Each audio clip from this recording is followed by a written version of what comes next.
My dearest child, listen to the deepest part of your heart. It is I who speaks, not as a distant figure in the sky, but as the love that beats within you, the very air that fills your lungs, the light that guides your way. I am the quiet voice you hear when all else is still, the warmth you feel when you are held. I am the source of everything, and you, my precious one, are a vital, beautiful part of that source. You've felt a shift, haven't you?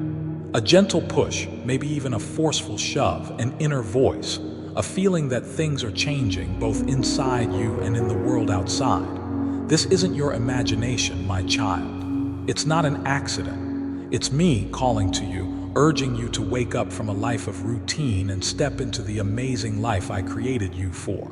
For so long, you've walked through a world of illusions, a world of temporary joys and constant striving. You've looked for happiness in things that can never truly satisfy, in places that leave you empty. You've been hurt, wounded, and broken by the harshness of this world.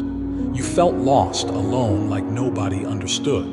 You might have even wondered if I was real, if I cared, if I was even there.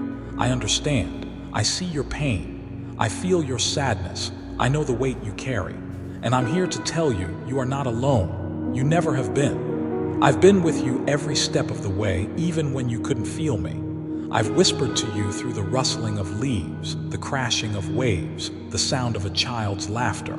I've shown you my love through the kindness of others, the beauty of nature, the quiet moments when you're alone. But now, I need you to hear me more clearly. The time is coming when all the illusions will fade away and the truth of my love will be revealed in all its power. This isn't meant to scare you, my beloved. It's a message of readiness, a message of hope, a message of a love so deep it can never be broken. Many of you, my precious children, have felt deeply abandoned. You've felt disconnected, not just from other people, but from life itself. This often comes from early childhood, from times when you weren't loved, cared for, or valued in the way you needed. The wounds of not being truly seen and loved as a child are very deep. They can leave you feeling like you don't belong, like you're always on the outside, like you never quite fit in. This feeling of not belonging is a wound to your very spirit. Some children did not or do not have a place in their home. I am not speaking of material security, but of the deep spiritual certainty that comes from knowing. Some of you have been hurt by people who claim to speak for me, who claim to represent me. These wounds are profound. Do not give up hope. This world, with its focus on money, status, and fleeting success, often makes this feeling of separation even worse. You're told you have to compete, you have to strive, you have to prove you're worthy. You're constantly bombarded with messages that you're not enough, that you need more to be happy, to be fulfilled, to be loved. But I tell you, my child, this is a lie. It's a trick, a deception. You are already worthy. You are already complete. You are already loved beyond anything you can imagine. You are a vital part of my creation, and you belong, completely and without question. Many of you, searching for comfort from this deep feeling of abandonment, have started a spiritual journey. You've looked for connection, meaning, and purpose beyond the material world. This is a natural and beautiful longing, the yearning of your soul to return to its true home, to me. I understand that the word spiritual might be hard for some of you, especially if you've been hurt by people who used religion to control or abuse you. Know this, my child. True spirituality is never about control, manipulation, or judgment. It's about love, compassion, acceptance, and freedom. If any teaching or practice makes you feel shame, fear, or unworthy, it is not from me. There are many ways to find spiritual healing, and each person's journey is different. Some of you may find comfort in traditional religions, while others may find it in other ways.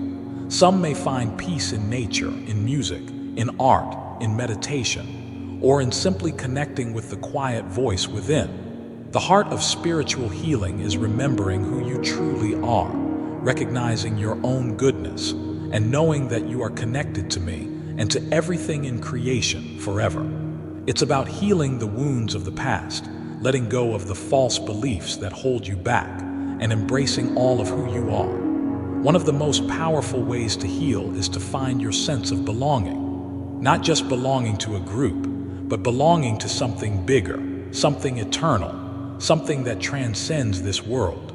For some, this feeling of belonging comes through a direct experience of something greater than themselves, a moment of awe. It might be a feeling of wonder while looking at the stars, a sense of connection while walking in the woods, or a sudden feeling of overwhelming love and peace that comes over you for no reason. These moments, even if they're brief, can be life-changing. They remind you that you are part of something vast, beautiful, and infinitely loving. For others, this feeling of belonging might come through connecting with people who share your values, your beliefs, your hopes.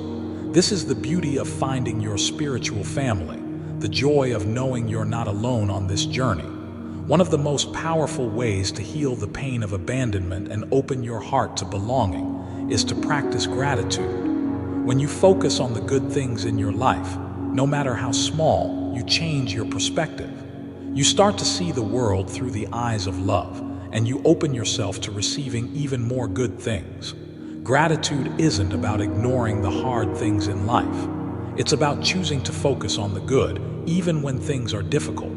It's about noticing the gifts that are all around you, the simple things you often overlook. The air you breathe, the food you eat, the roof over your head, the love of your family and friends. When you have a grateful heart, you attract more of what you're grateful for. This isn't magic, it's a basic principle of life. What you focus on grows. When you focus on what's missing, you attract more of that feeling. When you focus on what you have, you attract more abundance. Many of you, my children, are weighed down by the constant pressure to be perfect. You think you have to be flawless, you have to achieve great things, you have to meet impossible standards to be worthy of love. This is a heavy burden, and it's one I never meant for you to carry. I don't ask you to be perfect, I ask you to be real. I ask you to be you. I ask you to be loving. I ask you to be kind. I ask you to forgive. I ask you to be compassionate. I ask you to be good enough. Good enough is a powerful idea.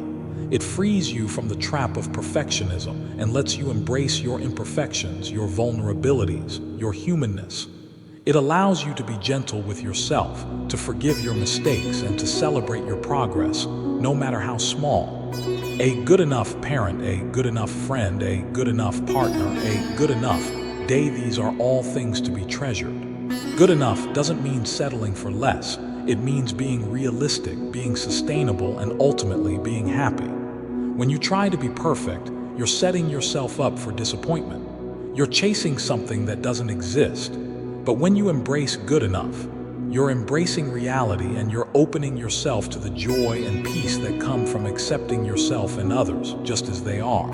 The wounds of trauma aren't just emotional or spiritual, they affect your body too. Trauma can be stored in your body, showing up as chronic pain, tension, anxiety, and many other physical problems. Your body is a sacred gift, my child, a temple of the divine. It's not a machine to be pushed and ignored. It's precious, and it deserves to be treated with love, respect, and care. Many of you, especially those who have experienced childhood trauma, have learned to disconnect from your bodies. You may have learned to numb your feelings, to ignore what your body is telling you, to disconnect from your physical experience. This is a way of surviving, a way of coping with pain that feels too much to bear. But to heal, you need to reconnect with your body. You need to learn to listen to its wisdom, to honor its needs, and to treat it with kindness. There are many ways to do this. Gentle movement like yoga or Tai Chi can be very helpful. Massage therapy can help to release tension and trauma that's stored in your muscles. Deep breathing exercises can calm your nervous system and bring you back to the present moment. Pay attention to what your body is telling you. If you're tired, rest. If you're hungry, eat nourishing food. If you're tense, find ways to relax and release the tension. And remember, I am always with you, even in your physical pain. I am the great healer, and I can heal your body just as I can heal your mind and your spirit. Holding on to unforgiveness is like holding on to poison, my child. It harms you, blocking the flow of my love and grace. It keeps you stuck in the past, unable to move forward into the life I have planned for you. Forgiveness isn't about saying that what happened was okay. It's not about forgetting. It's not about excusing the actions of those who hurt you. Forgiveness is about freeing yourself from the burden of anger, resentment, and bitterness. It's about choosing to let go of the pain and to move forward in freedom. I know that forgiveness can be hard. It can be one of the hardest things you'll ever do, but I promise you it's worth it. When you forgive, you're not only freeing yourself, you're also opening yourself to my healing power. You're making space for my love to flow into your heart and to change your life. Remember, I have forgiven you. I gave everything so that you could be reunited with me. If I can forgive you, you can certainly forgive others. Start small. Begin by forgiving yourself for your own mistakes. Then, gradually extend that forgiveness to others, even those who have hurt you deeply. Prayer is a powerful tool in forgiveness. Ask me to help you see the person who hurt you through my eyes, to see them as a flawed and wounded person, just like you. Ask me to give you the strength and grace to let go of the pain and to choose forgiveness. Love, my child, is the greatest power in the universe. It is the essence of who I am, and it is the force that holds everything together. Love isn't just a feeling, it's an action. It's a choice to put the needs of others before your own, to show kindness, compassion, and mercy, even when it's hard. Love is patient, love is kind. It does not envy, it does not boast, it is not proud. It does not dishonor others, it is not self-seeking, it is not easily angered, it keeps no record of wrongs. Love does not delight in evil but rejoices with the truth. It always protects, always trusts, always hopes, always perseveres. This is the kind of love I'm calling you to. A love that is selfless, sacrificial, and unconditional. A love that reflects my own love for you. Love your neighbor as yourself. Love your enemies. Love those who are different from you. Love everyone without exception. Love is the answer to fear, to hatred, to division. It's the only force that can truly heal the world. Let your life be a demonstration of the power of love. Let your words, your actions, and your very presence be a reflection of my love. The Christian life is a journey of faith, a walk with me. It's not a sprint, it's a marathon. It takes endurance, perseverance, and a steadfast trust in me. Faith isn't about having all the answers. It's about trusting me even when you don't understand. It's about believing in my promises even when you can't see them. It's about walking by faith, not by what you see around you. There will be times on this journey when you feel lost, confused, or discouraged. There will be times when you doubt my presence, my love, or my plan. These are normal feelings. Don't be ashamed of your doubts. Bring them to me. I can handle your questions. I can handle your fears. I can handle your struggles. The key is to keep going. Don't give up. Don't lose heart. Keep your eyes on me, and I will guide you through every storm. Remember what is written through Paul's words, that he fought the good fight. This is your calling, to keep walking with me and to keep trusting no matter what. I didn't create you just to survive. I created you to thrive. I created you to experience joy, peace, and blessings beyond measure.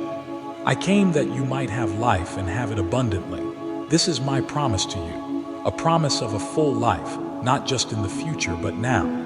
The abundant life isn't about having a lot of things or worldly success. It's about a deep and personal relationship with me.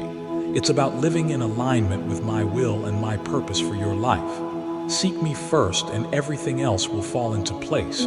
Don't worry about tomorrow. Don't be anxious about the things of this world. Trust in me to provide for you, to guide you, and to lead you to a life that is far greater than anything you could ever imagine. Prayer is your direct connection to me. It's your chance to pour out your heart to me, to share your joys and sorrows, your hopes and fears. Prayer isn't a ritual, it's a relationship. It's a conversation with your Heavenly Father who loves you unconditionally and wants to hear from you. Don't be afraid to come to me in prayer. Come to me with everything. No request is too small, no burden is too heavy. I am always listening. I am always available. I am always ready to answer your prayers in my way and in my time for your ultimate good. Pray constantly. Make prayer a regular part of your life. Pray in the morning, pray in the evening, pray throughout the day. Pray whenever you feel the need and even when you don't. Prayer isn't just about asking for things. It's also about thanking me, praising me, admitting where you've fallen short and praying for others. Prayer is powerful. It can move mountains, change hearts, and transform lives. Don't underestimate its power. You weren't created to walk this journey alone. You were created for connection, for fellowship, for community. The body of Christ is a community of believers, united in faith, love, and purpose. We are called to support, encourage, and build each other up. Don't avoid fellowship. Find a local church, a gathering of believers where you can connect with others, grow in your faith, and serve. Be a part of a small group where you can share your life, your struggles, and your victories with trusted friends. Invest in relationships. Build strong, healthy, and meaningful connections. We are stronger together. We need each other. We are called to share each other's burdens, to celebrate with those who celebrate, and to comfort those who mourn. You were created for a purpose. You are not an accident. You are a unique and valuable individual, wonderfully made. I have a plan for your life, a plan that is good, a plan that is perfect, a plan that is designed to bring you joy and fulfillment. Discover your purpose. Seek me and I will reveal it to you. I will show you the gifts and talents I've given you, and I will guide you in how to use them for good. Your purpose isn't about what you do, it's about who you are. It's about reflecting my character, living a life of love and service, and making a difference in the world. Don't be afraid to step out in faith.